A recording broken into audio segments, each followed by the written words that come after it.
Welcome to Live Daf, your online Daf Yomi Shir.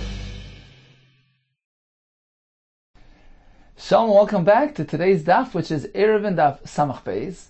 We are on Samach Aleph Amud Beis, right at the beginning of the parak here, beginning with the Mishnah towards the bottom of the Amud. It says the Mishnah Hadar ima'akim b'chatzer, one who resides together with a guy in a courtyard, or together with one who doesn't necessarily agree with Eruv, he doesn't follow the concept of Eruv. Rashi will explain this for us. This person will make Isser on the Yisrael and prevent him from carrying from his house to the Chatzah. Let's see Rashi inside. So there are the medium-sized lines here. On the first line says Rashi Hadar ima'akim. Who's that? That's a kuti. So these were the group of people who were brought to Eretz Yisrael, whose conversion was questionable, and they certainly didn't follow the halachas of Eruv. So that's what we're speaking about, this type of person. That this is an example of somebody who does not follow the halachas of Eruv. So if a person resides together with a guy or one of these people in a chatzar, what happens? The Mishnah tells us he's oisir alav. The Yisrael can no longer carry from his private house to the shared courtyard. So generally speaking, if there are several Yisrael residents in a chatzar, what are they meant to do? They connect through an erev chatzeris, they collect some bread, which merges their usage rights in the chatzar by combining their residencies as one. It's like there's one family living in the courtyard, there's one residence, one usage area, and therefore you can transfer from the houses to the chatzar. It's not considered to be like taking from a private rishus to a different type of rishus, a public rishus. The chatzar merges them all together. But in the case of a goy, or if one's living together with a kuti in a chatzar, in this case, Eruv is ineffective. What then? The only way you can carry from your house to the chatzar is ad sheyiskar himenu, unless you rent from him rishus sheyesh le b'chatzar. The usage rights that this guy has in the chatzar, you rent it from him. And by doing so, you're sort of removing him. You're pushing him out of the chatzar. You assume full rights and ownership, usage rights to the chatzar. He's like merely a guest here, and therefore you don't have to reckon with him. So that's the Mishnah and the upcoming Gemara. That when it comes to Yisraelim, Eruv works. Not only does Eruv work, there's another option as well. It's called bittul. Let's say somebody forgets to take part in the Eruv. There's another way out. He's mavatal, he relinquishes, he gives up his usage rights to the chatzar, allows the other members to assume rights to his portion as well. And by doing so, they're allowed to carry, even though they didn't include him in the Eruv. So bittul is really a flip side of Eruv. And only one who has the ability to make Eruv can make bittul. So that applies to Yisrael. But a guy doesn't have the ability to make Eruv. He can't make Eruv, nor can make bittul. The only way out, the only true option is sechirus, renting his property from him, as we're going to learn in the Gemara. So getting back to the Mishnah, let's see again, Hadar ma'akim b'chatzer, if one lives together with a guy, or misha enu ma'id be'erev, hariza oiselav, this fellow will interfere and prevent the Yisrael from carrying, unless, as Rashi tells us, he performed this schirus, this rental.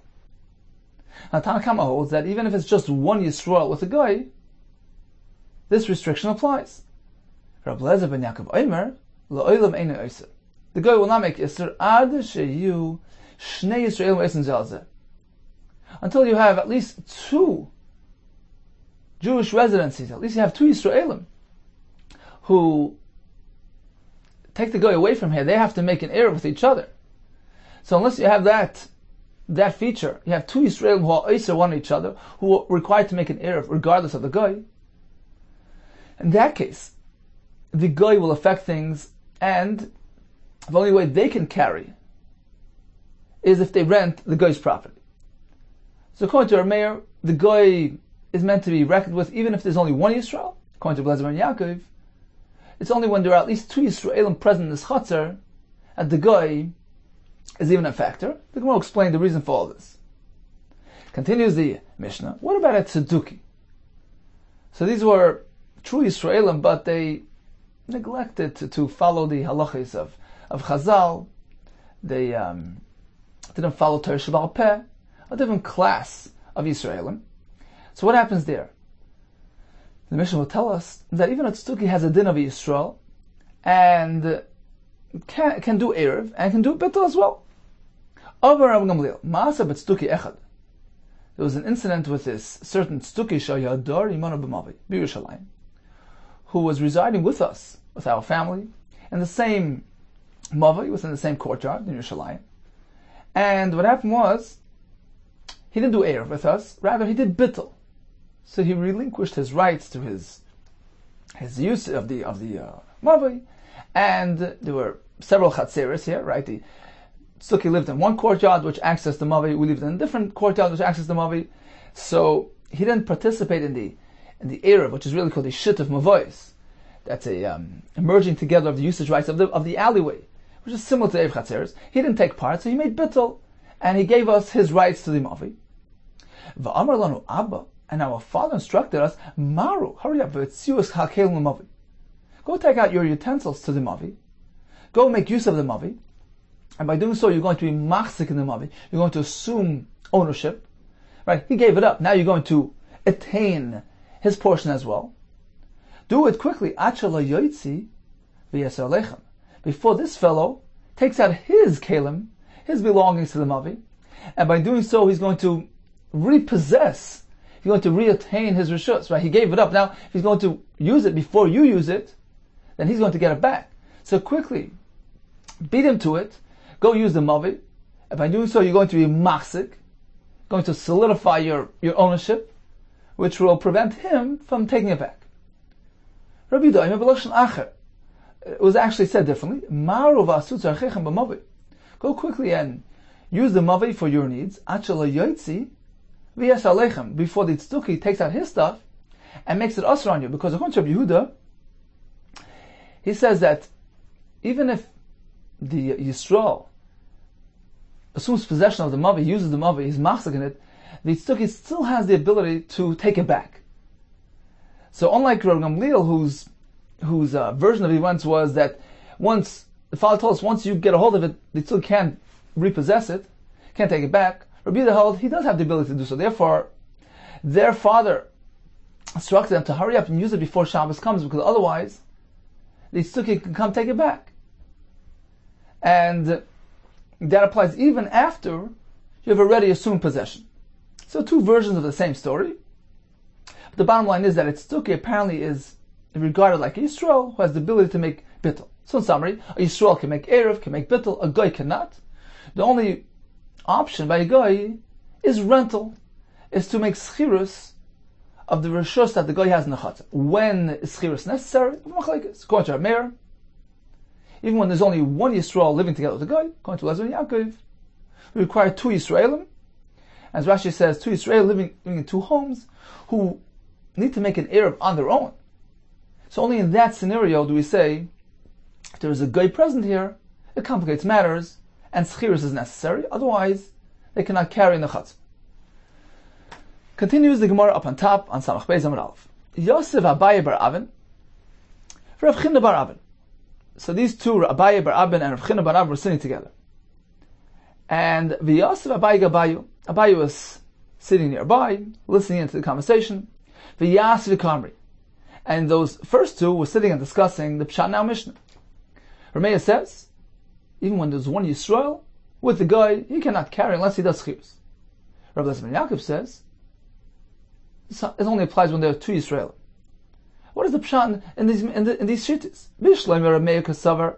We understand Rameya's shita, he holds, Diris Ovid Kerchav and Shmadira. The dwelling of a guy is reckoned with. It has significance. It's considered as though he has rights in the Chatzah. And therefore, Yisrael can't transfer from his house, his own house, which is his private domain, to the Chatzah, which is a shared area, because that's all concept of the Chatzeres. You can't transfer from one to the other. It appears like Rabban. So Rabbi holds, a guy must be reckoned with. He has full usage rights to the Chatzar. His dwelling has significance. and therefore the chatzar is a shared area. It's irrelevant whether there's only one Yisrael living with the Nachri or two Yisrael. In both cases, he must reckon with a guy. Let's take a look at Rashi. Up on the top line, whether it's one Yisrael living with the guy or two. Why? Because Shema Dira, the Dira of a guy is reckoned with. He has full rights to the chatzar. It's called a valid residency. So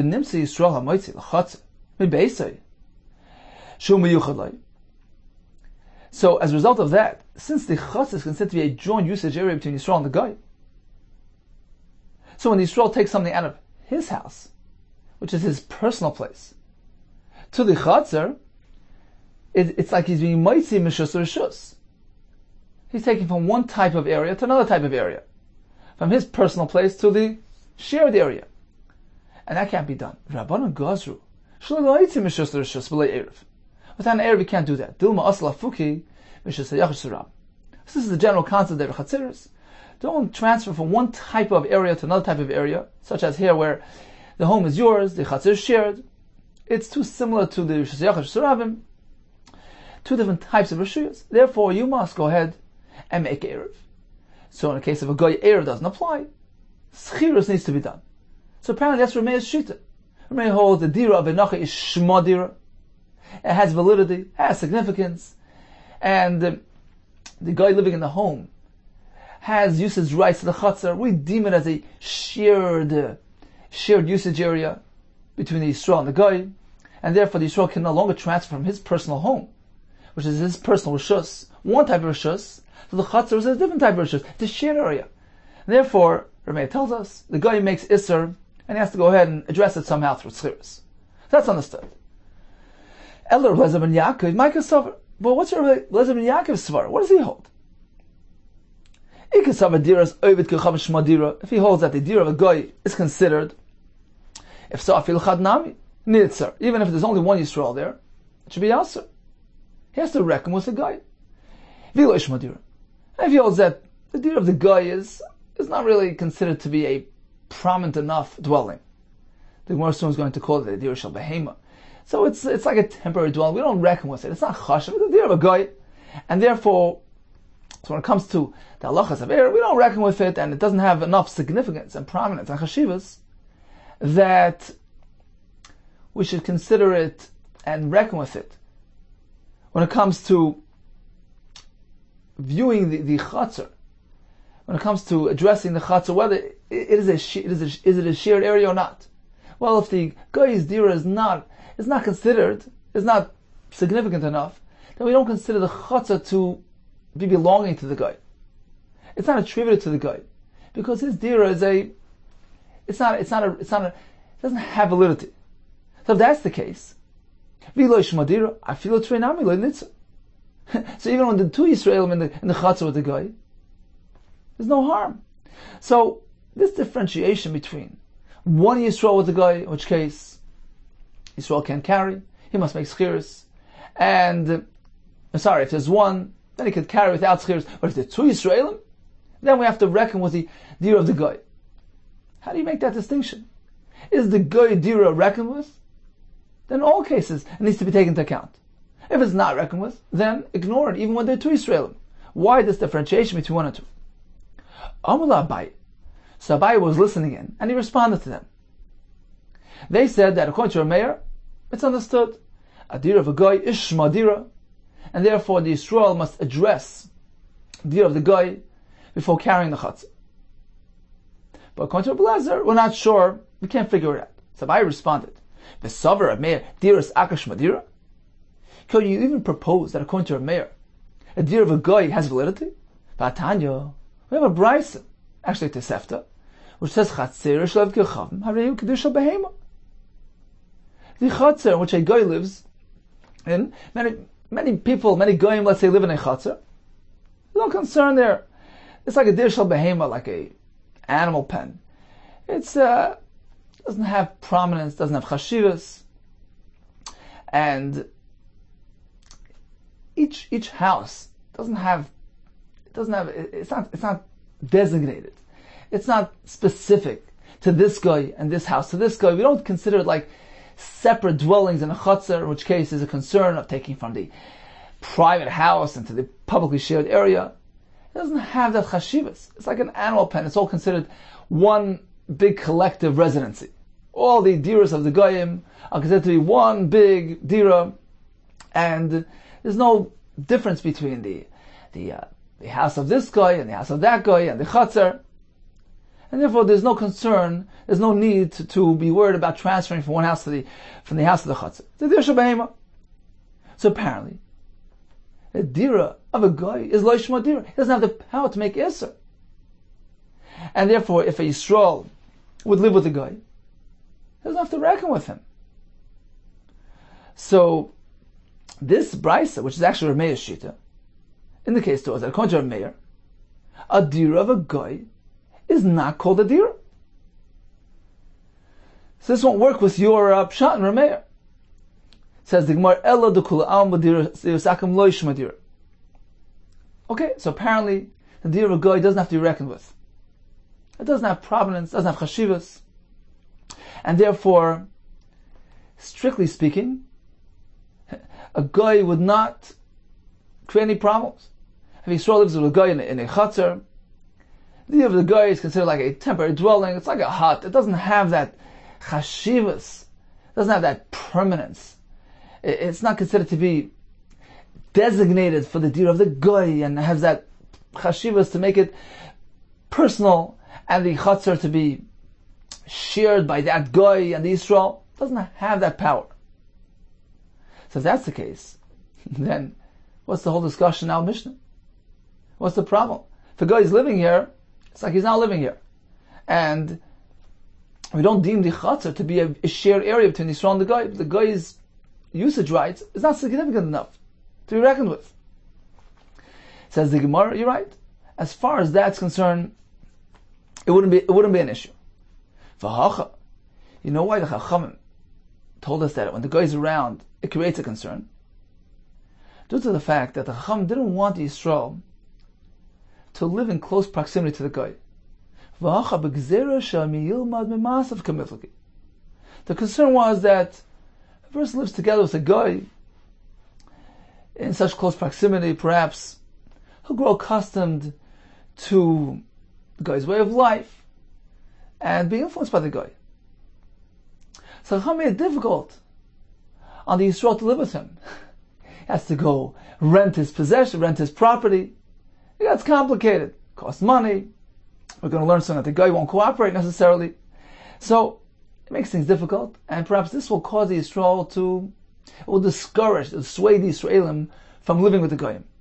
So that's the whole motive here in the Mishnah. It's not an Eruvin halacha. As far as strict Hilchas Eruvin is concerned, the guy can't do any harm. His dira is not reckoned with. We don't view his home like a private dira and the chutzner like shared between him and the Yisrael. No, we ignore the guy altogether. The concern was that we don't want the Yisrael to live with the guy. So that's the basis of the discussion and the basis of the machlokes between Rameir and Rabbi Eliezer ben Yaakov. Explains the Gemara. Rabbi Eliezer ben Yaakov Savar, he says this concern only applies to a case where two Yisraelim live with the guy. Why? Because one Yisrael will never live together with the guy. He's petrified, scared for his life. Since a guy is liable for murder, trade the shrichi the diary, gozerbu. So one person on his own will fear for his life, won't live together with a guy in a chatz. Two people together, okay, they feel safer. Trade the shrichi the diary, it's commonplace for two to live with a guy. Gozerbu. Therefore, Chacham applied this gzera. They required schiras to dissuade the Yisrael to live with the guy. However, one Yisrael where it's l'shchiach, it's not common for that to happen, to live with a guy. Therefore, l'gaz rabbanan. Chacham didn't find a need to make a gzera. L'gaz rabbanan. As we know that something was not shchiach, that Chacham did not apply gzera to, and therefore Rabbi Eliezer ben Yaakov holds one Yisrael is not shchiach, it's not common for that to happen, we don't have to worry about it. That explains why if there's only one Yisrael living with the guy, there's no concern. He can carry in the chutzner without any eruv, etc. When it comes to Yisraelim, When Yaakov says, we impose a gzera. We don't want this to happen. And therefore we require schiras to complicate matters and discourage the Israelim from living there. So that explains his shita. You know what can happen to even one Yisrael decides to live with a guy. We know Rav Meir is Chai Shlemiut, is concerned even about uncommon things, and therefore, even by one Yisrael, Chachamim saw a need to apply this gzera. You can't carry in the chatzon unless you make schiras, which will hopefully discourage Yisrael from living with the guy. Explains the Gemara. So out of this concern, we don't want the Yisrael to live with the guy. That's what the Rabbanan said. Ein eruv moil b'makom akum. An eruv is ineffective when a guy is around. Vein bittul reshus moil b'makom akum. Neither can bittul reshus be applied in this case. Ad sheyasker. You can only carry if the guy rents his property. V'akum le'moiger. And the guy won't be so happy, won't be so eager to rent out his property. So since he won't cooperate, it's going to create difficulties, and this will discourage Yisraelim from living with Goy. Explains the Gemara, why won't the Goy cooperate? My time. He'll think, well, look, he's renting one thing, now he's gonna slowly gain a foothold of my property, he's gonna take over my whole ownership here. So that's why he's not going to be eager to cooperate. Is that the reason? That makes sense according to the sheet that it holds that the schirus that the Chum required was a proper schirus. Schirus bria. The Gemara soon will explain what that is. So since he does a proper schirus, that gives the guy reason to believe that, look, the Yisrael is taking me over, and he's going to hesitate to cooperate. However, according to the other sheet which says that you only need to make a partial schirus, a symbolic schirus, not a proper schirus. So if that's the case, why would the guy be concerned about that? Michael and Meimar, why would he be concerned, and why would he not cooperate? What is the machlekes between schirus bria and schirus ruah? The Yitmaz we learned. Rav Chizda Amar schirus bria binan. We need to have a proper schirus. Rav Sheshes Amar schirus ruah.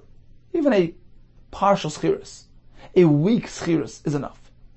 My ruah, my bria. What are these terms referring to? Ilema bria bepachos bepruta. Are we speaking about the amount of money required to make this schirus?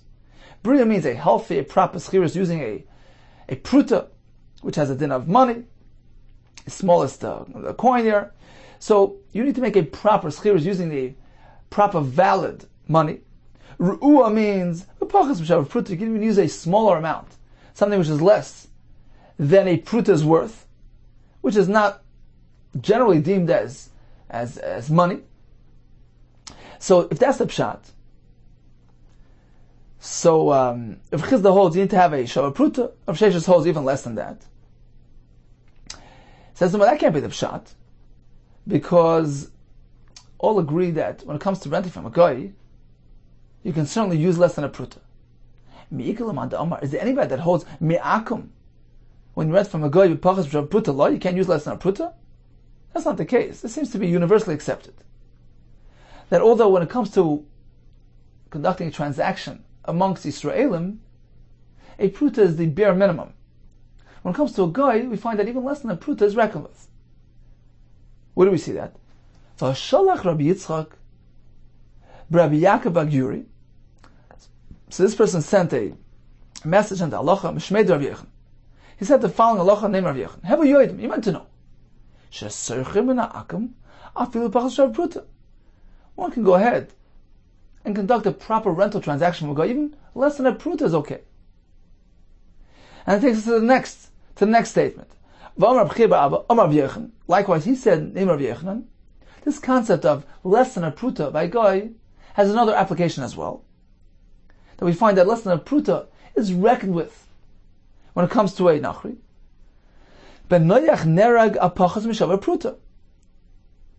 If a guy happens to steal, so stealing is one of the 7 mitzvahs that a guy is meant to be careful with.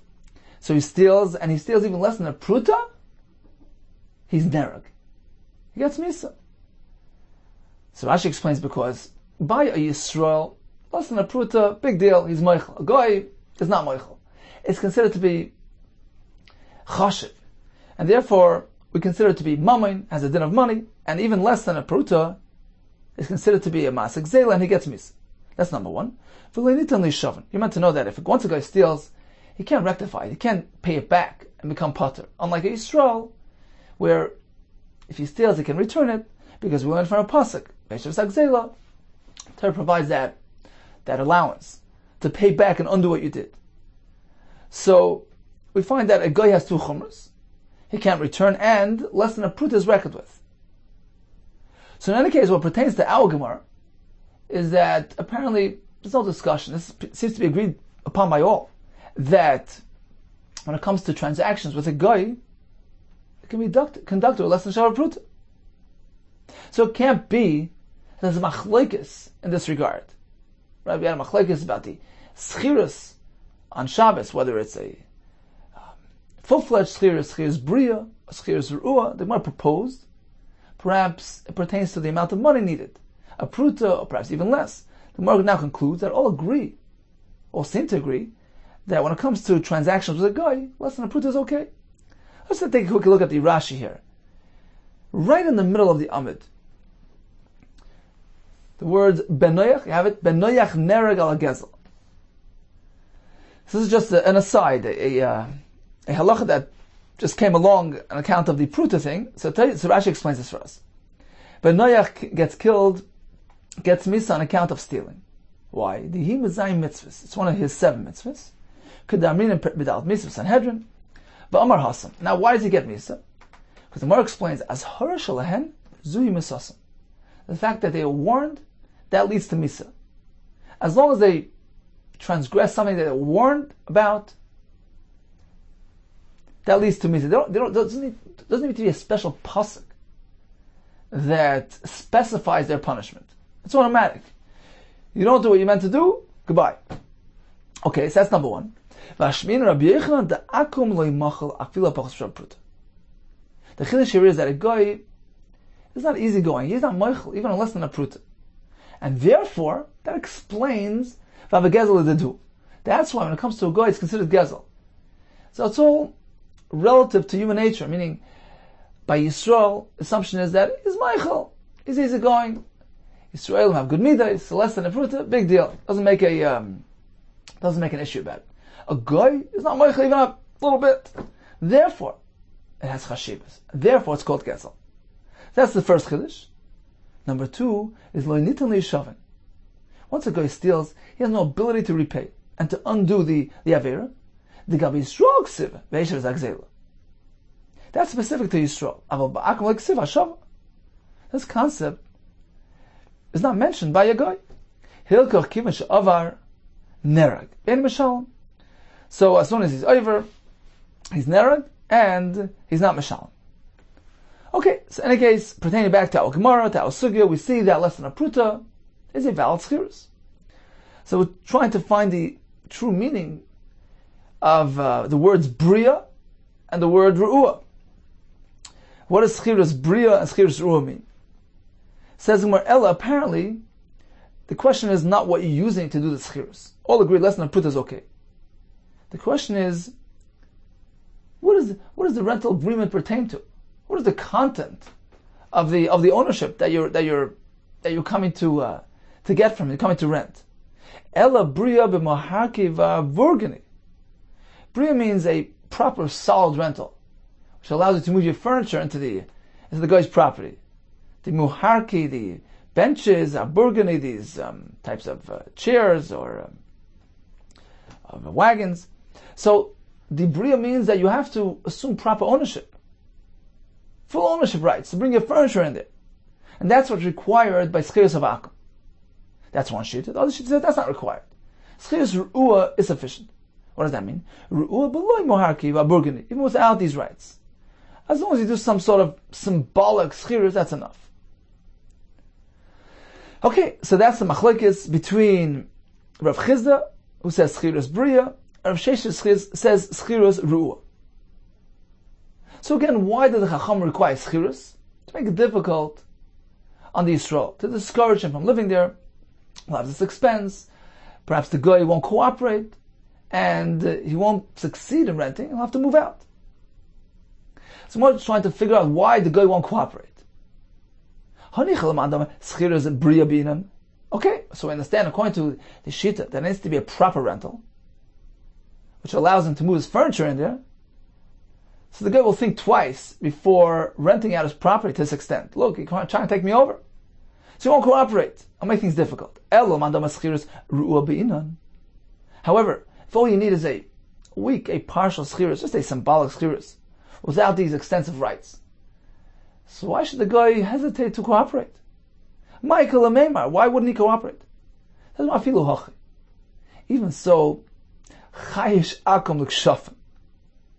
The guy will be concerned, look, the Yisrael here is pulling a fast one on me. He's doing some kishuf, maybe, some sorcery. Look, he's renting. It's really his. Why is he renting? He's giving me a pruta for some rights here to make me into... Something's amiss. And Rabbi Yonason adds, look, he doesn't even want to take it as a present. I'm offering it to him as a present. He doesn't want. He insists on giving me money. Something's wrong here. And he won't want to rent it, he won't want to cooperate. And as a result of this situation, the Yisrael will be discouraged from living there, and we're going to accomplish our goal to keep the Yisraelim away from the Goy and his culture.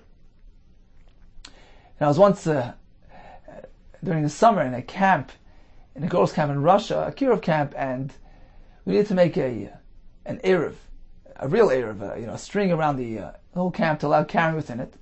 Problem was that there was some goyim there as well that owned the camp, etc. So we want to make the Erev Chatzerus amongst all of us, all the Israel living there. We had to do schiras from the goy. So I went into the commander. This is in Russia. Everybody's a commander and a general. So we went in there and we had a translator explained what we're trying to do. We need to rent rights to the area. We rented the place for the whole summer. He didn't know what we wanted. What do you want to rent? It's yours. So we tried to explain to him it's something pertaining to halacha, to Shabbos, and he's like, take the whole thing, no problem. It's all yours. It's all yours. And I gave him $1, and we rented it. And this was the schiras that we did to allow us carrying throughout the entire area. So the guy views this whole thing suspiciously. What do you want? It's yours. What are you renting it from us? So the assumption is, the hope is that it'll make things difficult, and this will dissuade the Yisrael from living there, and he'll keep away from the guy. So at this point in the Gemara, let's just stop for a second. When a guy lives in an area, the Gemara concluded for us, diras akam loish madira. It's not a significant enough dwelling. It's not considered to be designated and specific for him, in which case, even if you have many goyim living in a chatzar, many homes that belong to goyim in a chatzar, it's not as though this home is specific to this guy and this home to this guy, so that's his personal place, and the chatzar is joint usage area, in which case you can't transfer from one type of rishus to the other. We say diras akam lo shmadira. It's like one big collective residency, and this whole concept of er chatzar doesn't apply.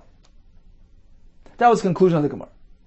But there's a concern about Yisraelim mingling with goyim. We don't want that to happen. So Chachamim imposed difficulties here. They wanted to discourage Yisraelim from living with goyim. Therefore, they said, when Yisrael lives with a guy, he must treat the dira of the guy as though it's a proper dira. And therefore, the chatzar is considered to be a joint usage area between your dira and the guy's dira. Therefore, you can't carry into the chatzar. You need to do something. You can't do eruv a bittul. You need to do schiras, rent it from him. And the point was to make it difficult. Perhaps the guy won't cooperate. Why? Either because you need to make a proper schiras bria, in which case the guy will say, "Look, he's taking me over. I don't want to give up my property here," and therefore he won't cooperate. Or even if just a schiras ru'u is required, nevertheless the guy will be chayshvik shafim, he won't cooperate. Now Rameh holds this applies even to one Yisrael who lives with a guy. Perhaps even that could happen. That Yisrael, despite the fear of the guy, will live with the guy. Therefore, this whole concept applies even to one Yisrael living with the guy. Whereas Lezer Yaakov says it's not so commonplace to have one Yisrael living with the guy. He fears for his life. So therefore, there's no Isser there. There's no Gzera, no Takana there. And this only applies when there are two Israelim together who feel more comfortable, more secure, protect each other. So that's more commonplace. And Chacham were concerned that will happen. Therefore, they required schirus to take place in the hope that this will dissuade and discourage the Israelim from living with the Goy. Continues the Gemara Gufa, so we just learned earlier, a chatzer, where a Goy lives, or many Goyim, is considered to be like a deer of behema, an animal pen. The dwellings of the Goyim don't have that uniqueness, that designation, that significance, so that we should consider this home designated for this Goy, this home for this Goy, in which case the homes are designated to these Goyim, and the Chatzer is considered to be a joint shared area, which is considered to be a different type of Rishus. We don't do that. And therefore, even if the Chatzer features many Goyim, one can freely transfer throughout the entire area. One can transfer in or out from the homes to the Chatzer and vice versa. But if there's even just one Yisrael living there in the Chatzer with the Goy, he makes things awesome. Divei Rabbi Meir. Rabbi Lezer ben Yaakov Omer, no. L'oilam eino yoser. Ad sheyu shnei Yisraelim oisim ze'azeh. He holds that the only time a Goy who will make things asr and it will require schirus from the Goy is if there are two Yisraelim, as we discussed earlier. Now the Gemara will delve into the meaning of this brayse. Amar Mar, we just learned chatzer shalakum hareyu kedusha behema. It's like an animal pen. Now Rashi and the Mefarshim explain as follows. The brayse began by telling us that the chatzer v'akam is a dir behema because the dira of a Goy is loishma dira. It's not reckoned with. It doesn't have to be taken into account. Now the brayse, this is the brayse we just learned, concludes with the words, V'mei sham Yisrael echad oiser. If there is a Yisrael there, he is oiser. What does this mean? We have to elaborate a bit on the meaning of these words and the general meaning of this brayse. This is based on Rashi, on other Mefarshim. There's a bit of a Teresh Baal Peh here that has to be added. So we learned that the dir of a Goy, loishma dir, not reckoned with. There's a concern about association. Chacham didn't want you to mingle with the Goy, so in a case where the Goy is actually present, if he's here, then schirus must take place. But let's say the Goy happens not to be here for Shabbos. As the Gemara soon will explain, in this case, there will be no problem because there's no mingling, there's no concern, and therefore the Yisrael can go ahead and transfer from his own house to the Chatzer without any concern. This will be elaborated on in the upcoming Gemara. But that's only when it pertains to transferring from the house of the Yisrael to the Chatzer. The Goy won't do any harm because he's not here. Generally, his dir is not reckoned with. It's only association. That's only when he's here. He's not here. That's okay. So Yisrael could transfer from his own house to the Chatzer. But you cannot transfer from the Goy's house to the Chatzer. Even in the case where the Yisrael is actually not here for Shabbos, because the dira of a Yisrael is shmadir, it's reckoned with, and therefore you can't transfer from the home of the Goy, which is a place where the Yisrael doesn't have any rights. It's a non-Yisrael entity, so it's one type of rishus. You cannot transfer from there to the Chatzer, where the Yisrael has usage rights, which is a Yisrael entity. So it's a different type of rishus. So in this case, you can't transfer from the house of the Goy to the Chatzer due to the fact that a Yisrael lives in this Chatzer. So that is the pshat in the brayse. The brayse that said that the Chatzer v'akam is like a dir shobahima. The dir of a Goy is not reckoned with. Therefore, strictly Eruv pertaining to halacha of Eruv, he doesn't need an Eruv. Chacham were concerned about mingling, if they require something, but that's only when the Goy is actually here. Let's say he happens not to be here for Shabbos. There's no harm. The Yisrael doesn't have to reckon with him. He could transfer from his own home to the Chatzer, as if the Goy is not here. But the brayse continues that if there was a Yisrael echad oiser, what does oiser mean? He affects iser on the Goy's property. And the point is that even if the Yisrael happens not to be here for Shabbos, but the Dira of Yisrael is reckoned with, has validity, and therefore you can't transfer from the house of the guy, which is a non-Yisrael entity, a certain type of Rishus. It's not connected to the Yisrael, into the Chatzar, which is connected to the Yisrael, a different type of Rishus. It's like taking from one Rishus to the other. And that's us. So that's the pshat in this price. Okay, so far so good. Let's continue. So the Brisa began by telling us that the Chatzar of a guy is like Gedusha Behema, indicating that there's no reason to prevent from transferring from the house of the Yisrael to the Chatzar. Says the Gemara, what do you mean? We just had a whole Mishnah, a whole Sugya, telling us that, yeah, although the deer of a guy is not a deer, but there's a concern about mingling, you have to do schiras. Va'anan tanan, haven't we learned the now Mishnah? Hador ma'akim b'chatzar has hareza oiselov. The person lives with a guy in a chatzar, the guy makes is on the Yisrael. You cannot transfer from the house of the Yisrael to the chatzar, due to the concern of Shelma Yilmad Mimasav.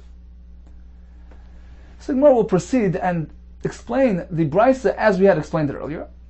Loikasha, the answer is Had Isei, Had Lesei. Our Mishnah, which tells us you must reckon with the guy, is when the guy is actually here. He's present on Shabbos. Therefore, there's a concern about influence from the guy. Therefore, unless you make schiras, you can't carry. You can't even carry from the house of the Yisrael to the Chatzar. Had Lesei. This Brisa is describing a case where the guy wasn't present. And therefore that concern is not present. And the Yisrael can carry from his house to the Chatzar. He doesn't have to reckon with the guy. Says the Gemara, so when the guy is not here, you don't have to reckon with him. But the Brisa tells us that the fact that the Yisrael happens to live here, so even if he's not here, that prevents carrying, doesn't allow us to carry from the house of the guy to the Chatzar, as we explained this earlier, because the house of the guy is a non-Yisrael entity, and the Chatzar is a yes Yisrael entity, a different type of Rishus. So you're transferring from one type of Rishus to the other. Now, if we're speaking where the residents are actually not here, the guy is not here, the Yisrael is not here, so when the guy is not here, you don't have to reckon with him. So why do you have to reckon with the Yisrael, even when he's not here? Why that difference between guy and Yisrael? Right? The fact that the guy is not here, that allows the Yisrael to carry from his house to the Chatzar, because there's no concern, the guy is not here, you don't have to reckon with him. But you have to reckon with the Yisrael factor, even though he's not here, which doesn't allow us to carry from the guy's house to the Chatzar. How come that discrepancy? What does the Brisa hold? A home without an owner present, without the actual residency, without the fellow here for Shabbos, that's still called a residence. Afilu akim naminitz. So the guy as well should make Isser, even if he's not here. And what should the result be? That the Yisrael can carry from his home to the Chatzar. So if you propose that the fact that the Baalim is not here, his Dira, which doesn't have a Baalim here for Shabbos, it's not called a Dira. And that's why the guy, when he's not here, it doesn't affect anything. Afilu Yisrael nami lo nitzar. So when it comes to Yisrael as well, the fact that he's not here, we should ignore him. He should not make it asa to transfer from the house of the guy to the Chatzar. Why that difference? Why that discrepancy between Yisrael and the guy? Says indeed, when the owner is not here, we don't have to reckon with it. The Yisrael, the difference is like this. The dira of a Yisrael is by its very essence a proper dira. Yisrael dechi isei, when he's around asar, he makes things asar al pidin because it's a proper dira. It prevents carrying from the house of the guy to the chatzar, because the chatzar is jointly used by the Yisrael and the guy. He's bringing it into a place where the Yisrael has rights, so he's taking it to a different type of rishus. So the fact is that when Yisrael is here, min hadin, it makes it asar. And therefore, ki lesei gazer b'rabbanon. So even when he's not here, Chacham made a gzera on account of when he is here. We find this many times. Chacham made a gzera in one case for concern that it might lead to perhaps applying that heter to even the other case. So since when he's here it's asr, so even when he's not here they extended that isr to that case as well. But however, akum dechi isei, when the guy, even when he is here, his deer is nothing. The only reason why there's a concern, concern that a person might be influenced by the guy. But not on account of the very essence of his deer that has significance. It's only due to that other peripheral concern. Therefore, that's only when he's actually here. When he's here, he makes things asa. But when he's not actually here, so there's no influence, there's no culture, there's no concern, and there's no reason to make it asa. So just quickly to sum it up, the deer of a guy is not a deer. The deer of Yisrael is a deer. The only reason why a guy can make it usher upon the Yisrael to transfer from the Yisrael's home to the Chatzar, not on account of the deer of the guy. It's even on account of the concern of Shema Yilmud Mazav. He might be influenced by the guy. The Chacham didn't want him to carry to the Chatzar without schirus. That only applies when the guy is actually here, when that concern is present.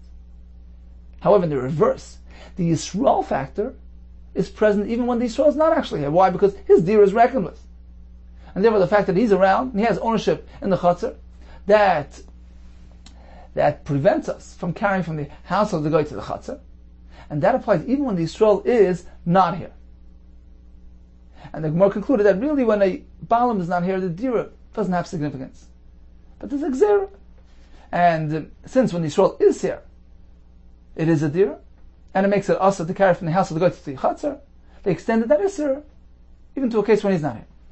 Says the Gemara, do you mean to say that when the guy is not here, he doesn't make it asa on the Yisrael? We learned in the Mishnah, a person leaves his home for Shabbos. He spends Shabbos in a different city. Whether this fellow is a guy or a yid, he still is Eiser, means that he has to be included in the Erev Chatzeris of his place of residence, even though he's not actually here on Shabbos. If he's not included in the Erev Chatzeris, they cannot carry. Divrei Rav Meir. So apparently, even a guy who's not present on Shabbos, we deem him as if he's here. Over there it's speaking where he's close by and there's a concern they might show up on Shabbos. Therefore, if you allow carrying now, you might continue carrying even when he shows up. Therefore, they didn't allow carrying at all. Says the Gemara, Amar Bidam Shmuel. Getting back to our discussion that when there's a guy present in the Chatzar, you must make schirus. Rabbi Meir says, even if there's only one Yisrael there, this halacha will apply. Rabbi Elazar ben Yaakov says, it only applies when there are two Yisraelim.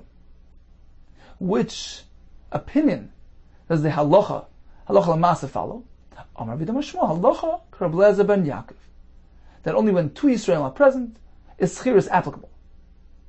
So we announce this in public. Halacha, this is the proper way. Rav Huna Amar Minhag Rabbi Elazar ben Yaakov. Minhag means that we don't publicize it, but privately we instruct people to follow the shita. Rabbi Yehuda Amar Nagu Ha'am Rabbi Elazar ben Yaakov. This means it's even a step down.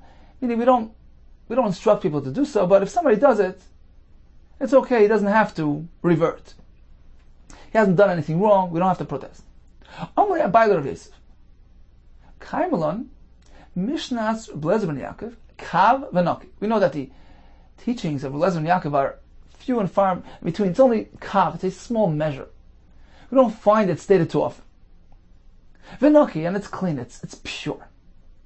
It's accepted. So the few times that Rabbi Elazar ben Yaakov voiced his opinion, it was accepted, it's clean, it's pure, and we presume it to be the correct approach. So that's number one. And specifically in our case, we happen to know that the halacha concluded like Rabbi Elazar ben Yaakov. V'amar Bidam Shmuel, halacha Rabbi Elazar ben Yaakov. Now, being that it's so clear that we're meant to follow that shita, what's going to be in the following case? Ma'u lo'iruyei b'makom rabbi. We know that a Talmud is not meant to rule on matters of halacha, the presence of his Rebbe, in order not to infringe upon the authority of the Rebbe. He's not meant to take the mantle of authority to himself. Now, this type of ruling that the halacha follows Rabbi Elazar ben Yaakov, which is so accepted, it's so clear, is a Talmud also meant to refrain from issuing a halachic ruling in this matter?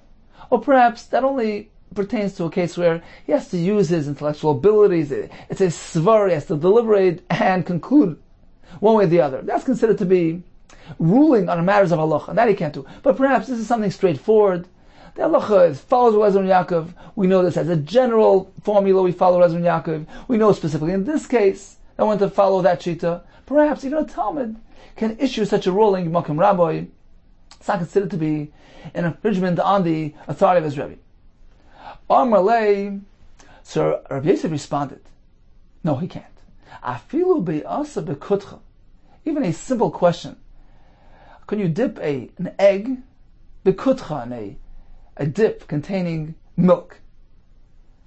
Is that a problem of meat and milk, basar v'chalav?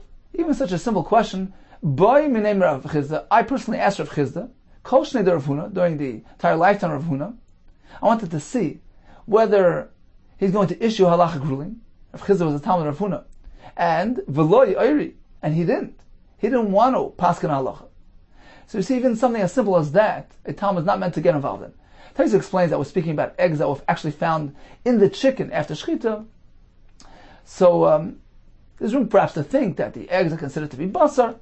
So it has some sort of factor to make it questionable. In any case, he didn't want to rule on it. So we see even something simple as that, a Talmud is not meant to get involved in. Therefore, pertaining to our case as well, a Talmud is not meant to rule on the halacha like Lezer Yaakov. Another example, Megillas Tanis. This was a scroll which contained a list of days during the year which are not meant to fast on, Yom Tovim. Diksiva Mancha. It's recorded and it's available. So something as simple as that. Ma'oloi Rui Ba'asad Rabbi. Can a Talmud issue a halachic ruling regarding the days of the Megillas Tanis? Can he go ahead and instruct somebody, publicize it? Ba'asad Rabbi, in the location of his Rabbi, is considered to be infringing on his Rabbi's authority. Amarle. So Abai responded, Rabbi Yosef, Afilu be'asa be'kutcha, even this dip. I asked Rav Chizda, Boy Rav Chizda, Kol Shnei Rav Huna, during the lifetime of Huna, V'loi Oiri, and he refused to rule. So we see even something similar as that, a Talmud is not meant to rule on. Okay, time for a brief chazara of today's daf. We know that if somebody resides in a chatzar, he needs to make Erev Chatzeres. Residing in a mavi requires a shituf voice. And therefore, a Yisrael, even a Tzeduki, who live in a Chatzar, are required to make an Erev, or alternatively, a Bittul, which is another option if one neglects to make an Erev. So Bittul means he relinquishes his usage rights to the Chatzar and effectively grants his ownership, his usage rights to the other members of the Chatzar, the Mavi, and allows them to carry without including him in the Erev. The point is that a Dira of a Yisrael is Shema Dira. It has uniqueness, has significance, and therefore has to be reckoned with when it comes to making the Erev in the Erev Chatzeres. Whereas the Dira of a Nachri, or even a Kuti, is Lo Yishma Dira, and technically it doesn't have to be reckoned with. But the Chacham will concern Shema Yilmad B'Masaf. We don't want him to mingle with the guy, he might be influenced by him, therefore they required him to make schirus from the guy, to allow carrying from the house to the Chatzar. There's one shita that requires a schirus bria, a serious type of rental, allowing to take his furniture into the Chatzar. The other shita says schirus ru'ua is enough, even just a symbolic schirus is enough. So if there are two Yisrael living in a Chatzar, they can't transfer. If there are two goyim there, that's okay, because as long as there's only goyim, that's fine. What if there are Yisraelim and Nachrim living together? Well, as Ibn Yaakov says, the halacha of schirus only applies to two Yisraelim where it's commonplace for them to live with a guy. Whereas Rameya says this applies even to one Yisrael, perhaps. That can happen as well. Therefore, the Chacham didn't want that to happen, and they discouraged it by way of requiring schirus. What if there is no Baalim here? The actual owner is not here for Shabbos. So by Yisrael, where his deer by very essence has significance, they extended that status to even when he's not here for Shabbos. And therefore, he's Oyser. Whereas the guy, where it's only his actual presence that creates a concern, so if he's actually not here, we don't have to reckon with it, and one can carry throughout the Chatzar without any concern.